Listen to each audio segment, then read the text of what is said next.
So guys, मैं आज lecture 4 यानी कि विक लाइन कॉन्सेप्ट के बारे में बात करूंगा।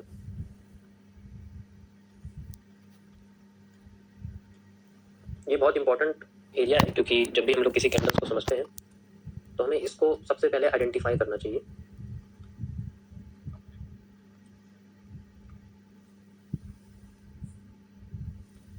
देखो, जो आपकी वीक होती है ना कैंडल की, मतलब जो लाइंस होती है, मैं अभी शेडो के बारे में बात नहीं कर रहा हूँ, शेडो को इंक्लूड नहीं कर रहा हूँ। आप बस सिंपल ही समझ सकते हो कि हाँ, दोनों ही वीक है, क्योंकि कंफ्यूज हो जाओगे।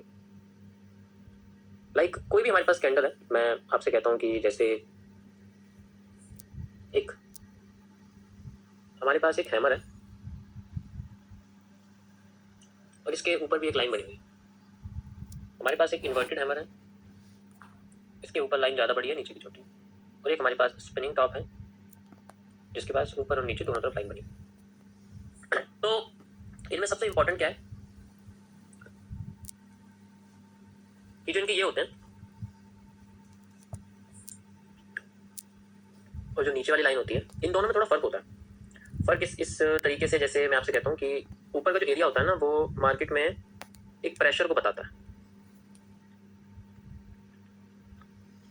एक प्रेशर होता है, मतलब ये नीचे भी होता है, ऐसा नहीं, दोनों साइड ही प्रेशर होता है। तो ऊपर की लाइन जो होती है ना, वो इंडिकेट करती है एक ऊपर से आने वाला प्रेशर और एक नीचे से आने वाला प्रेशर, जो नीचे की लाइन बताती है। तो जब हम ऊपर के आने वाले प्रेशर की बात करते हैं तो हम इसे बियरिश प्रेशर कहते हैं, और जब ये नीचे से आता है तो हम इसको बुलिश प्रेशर कहते हैं। ऐसा नहीं है कि ये सिर्फ आपके ग्रीन कैंडल में होता है, ये सबके साथ होता है। बस इनका जो अमाउंट है वो ज्यादा या बड़ा होता है, तो उससे फर्क पड़ता है।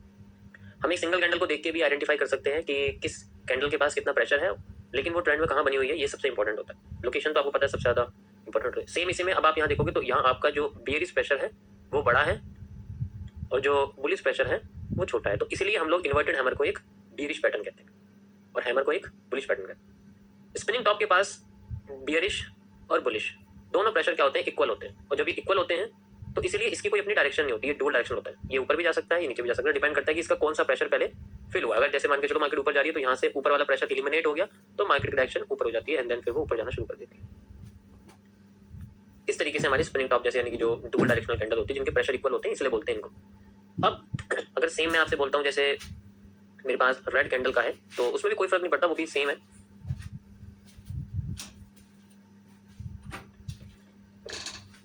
जैसे आपके पास में एक हैंगिंग मैन बना हुआ है या एक शूटिंग स्टार बना हुआ है, तो इनके पास इनके नीचे बुलिश प्रेशर है और इसके ऊपर बेरिश प्रेशर है। इसलिए हैंगिंग मैन जब बॉटम पे होता है तो हम इसको ज्यादातर बुलिश पैटर्न बोलते हैं, और ये जब मारूबुजू के साथ आ जाता है तो हम इसको बुलिश एंगल्फिंग कहते हैं। तो इसलिए इसके पास बुलिश प्रेशर ज्यादा होता है, क्योंकि ये हैमर जैसा ही दिखता है, इसकी वर्किंग भी हैमर जैसी ही होती है। और ये मार्केट को गिराने का भी काम करता है। अगर ऊपर होता है, टॉप पे होता है, टॉप पे अगर होता है तो ये ज्यादातर अपने प्रेशर को एलिमिनेट कर देता है, ठीक है। वरना ज्यादातर कंडीशन में क्या है कि बुलिश प्रेशर इसके पास भी होता है। अब कुछ चीजें और होती है कि हमें आइडेंटिफाई करना पड़ेगा कि सिर्फ इस एक कैंडल के भरोसे हम नहीं चल सकते। तो कुछ मल्टीपल ट्रेंड्स का हम इस्तेमाल करते हैं और ज्यादा ट्रेंड को आइडेंटिफाई करने के लिए, समझने के लिए, ठीक है, जिनमें हम लोग कैंडल वॉल्यूम और प्रेशर्स के बारे में पता करते हैं।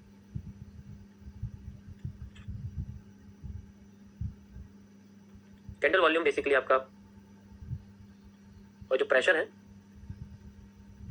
वो मल्टीपल कैंडल्स के ऊपर डिपेंड करता है, क्योंकि ट्रेंड तो बहुत सारी कैंडल से मिलकर बनता है।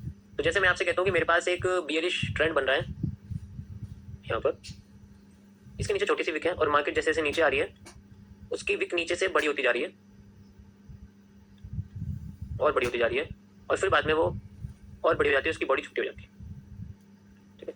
बड़ी हो गई फिर और छोटी होगी। तो ऐसे में क्या हो रहा है, ऐसे में मार्केट में जो नीचे से आप प्रेशर देख रहे हो, जो प्रेशर है आपके पास, ये प्रेशर बढ़ता जा रहा है, प्रेशर बढ़ता जा रहा है, प्रेशर बढ़ता जा रहा है। और जब ये बढ़ता है तब हमें बॉटम पे कोई ऐसी कैंडल दिख सकती है जिसके पास सबसे ज्यादा प्रेशर हो, सबसे बड़ी विक हो, एंड देन उसका प्रेशर ट्रांसफर जाता है नेक्स्ट कैंडल में, जिससे वो अपने आप को उठाना शुरू करती है, ठीक है। एक एविडेंस हमारा इस तरीके से होता है जब हम आइडेंटिफाई करें कि मार्केट अपने आप को रिवर्स करना चाहती है। लेकिन ये लेवल पे भी होना चाहिए कि किसी लेवल पे अगर ये हुआ है, जैसे मान के चलो कोई सपोर्ट है या कुछ लेवल है, तो ज्यादा वैल्यूएबल हम लोग इसको मानते हैं। मैं आपको कुछ चार्ट पे लेके चलता हूँ, वहां समझाता हूँ कि कैसे दिखेगा ये। जस्ट लाइक हमारे पास ये बना हुआ है, ये आप देख सकते हो, ठीक है। यहाँ पर आपके पास ये 3 कैंडल्स बनी हुई हैं, और उसके बाद कैंडल देखो, रेड और ग्रीन आ जाए उससे हमें इतना कोई फर्क नहीं पड़ता, लेकिन हमारे पास प्रेशर बड़ा होना चाहिए और ऊपर का प्रेशर कम होना चाहिए। आप नीचे अगर इसमें देखोगे तो इजीली समझ में आ जाएगा मैं क्या कह रहा था अभी। लाइक ये विक देखो, बड़ी और बड़ी और बड़ी, और देखो सबसे बड़ी हुई, सबसे बड़ी होती मार्केट में ट्रेंड आ गया, you can see trend retrace करा, रिट्रेस करके और फिर ऊपर चला गया। और ये लेवल एक सपोर्ट का लेवल है, इसके पीछे हम जाके देखेंगे तो you can easily C like this. So level का आना इंपॉर्टेंट तो होता ही है, लेकिन उसके साथ साथ इंपॉर्टेंट ये है कि आपका जो एरिया है, जो आपका जो जोन है, उस जगह पर क्या सबसे बड़ी विक आई है या नहीं आई है। तो एक इंडिकेशन, एक एविडेंस, आपका सबसे पहला एविडेंस यही है जो मैंने अभी आपको बताया। आगे जाके ये कई सारे एविडेंस आ जाएंगे तो हमारे पास और भी पक्का सबूत हो जाएगा इस ट्रेंड को लेकर, ठीक है। तो नंबर 1 एविडेंस यही है आपका, सबसे पहले यही देखना पड़ेगा कि अगर कोई भी ट्रेंड नीचे आता है तो मैं कैंडल की बॉडी ना देख के उसकी विक्स को देखूंगा, ताकि मुझे बुलिश या बेरिश प्रेशर के अंदर कमजोरी या पावरफुलनेस मुझे दिखाई दे कि वो कितना पावरफुल होती जा रही है और आगे जाके वो मेरी और हेल्प कर सकती है। तो इसी तरीके से हम बुल साइड का भी देखते हैं।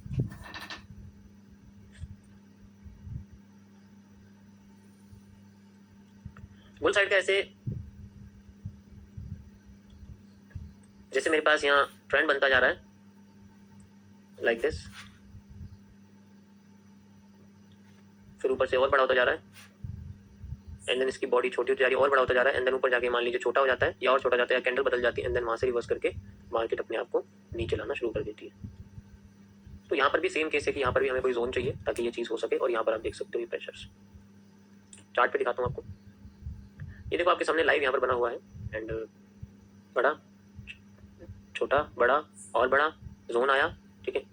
छोटा सा जोन है तो छोटा सा रिवर्सल यहाँ बना हुआ है, ट्रेंड अभी कंटिन्यू है क्योंकि ये देखो बड़ा नहीं है, ये बेसिकली आप देखोगे, एंड देन उसके बाद देखो और बड़ा, कैंडल कलर चेंज हो गया, and then market price to down trend. और ये आपका मेजर जोन है, आप देख सकते हो ये मेजर जोन है, क्योंकि अगर हम बड़े मूव्स के लिए जाएंगे तो हमें बड़ा बड़ा जोन चाहिए होता है। बस ये इंडिकेशन है, ऐसा नहीं है कि सेम पॉइंट से मार्केट रिवर्स करने की कोशिश करेगी, आपको एक जोन आइडेंटिफाई हो जाएगा, हाँ मुझे एक एरिया मिल गया, एक बायस मिल गया, एक आइडेंटिफिकेशन मिल गई कि हाँ यहाँ से सेल में तो जानी है। अब वो कब जानी है उसके लिए हम और एविडेंस देखेंगे। तो पहला, सबसे पहला एविडेंस यही है कि चलते हुए ट्रेंड की कमजोरी को फाइंड आउट करने के लिए हम कैंडल की विक्स का इस्तेमाल करते हैं, जिससे हमें उसकी बढ़ोतरी या फिर आप कह सकते हो उसकी कमजोरी दोनों पता लगती है। अब मैंने आपको बढ़ोतरी तो बता दिया कि एक साइड का प्रेशर जो है आप कह सकते हो बढ़ता जाता है, लेकिन दूसरे साइड के प्रेशर का क्या, वो कम होता है, उसके बारे में बताता हूँ।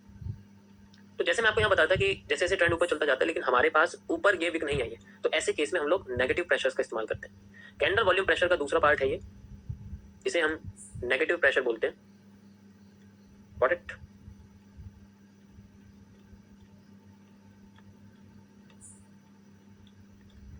नेगेटिव प्रेशर मतलब ऐसा होता है जैसे हमारे पास कोई भी ट्रेंड है, मान लीजिए वो नीचे आ रहा है, उसके पास बहुत अच्छा ऊपर से बेरिश प्रेशर है, नीचे विक नहीं बन रही है, तो ऊपर इसकी जो लाइन है वो बहुत अच्छी बनी थी, टॉप पे हमने देखा था जब मार्केट ऊपर गई थी तो ऊपर सबसे बड़ी लाइन थी, पिक लाइन थी, और उससे मार्केट नीचे गिरना शुरू कर रही थी उस जोन से।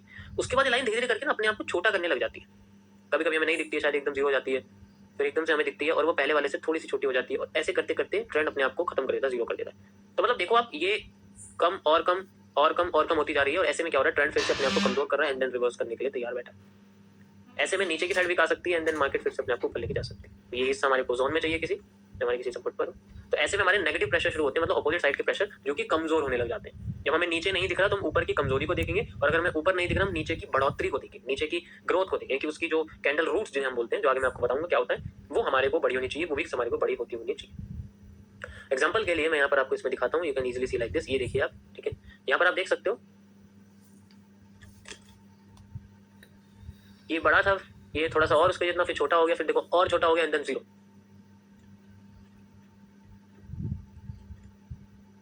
जो आप मुझे लाइव स्ट्रीम पे देखते हो, मैं सबसे ज्यादा इसी कॉन्सेप्ट का यूज करता हूँ, क्योंकि इससे बेहतर मुझे आइडेंटिफिकेशन और किसी में भी नहीं लगता है, एंड देन मार्केट उसके हिसाब से इस्तेमाल करती है। ओके, सो ये आप देख सकते हो कि क्योंकि जब तक देखो यहाँ पर कोई जोन नहीं है, आप देखोगे यहाँ पर कोई जोन नहीं है तो मार्केट ने हमें रिवर्स करके नहीं दिखाया, जोन हमें यहाँ मिला है तो हम इसी का इस्तेमाल करेंगे, यहीं पर देखेंगे जहाँ पर हमें ये कमजोर होता है। You can see zero, body भी खत्म हो गई, ये तो हम आइडेंटिफाई नहीं करेंगे क्योंकि इसके बाद पहले से ऊपर से प्रेशर आ गया जो हमने पहले आइडेंटिफाई करके बताया था मार्केट में बेरिश वाला, एंड देन मार्केट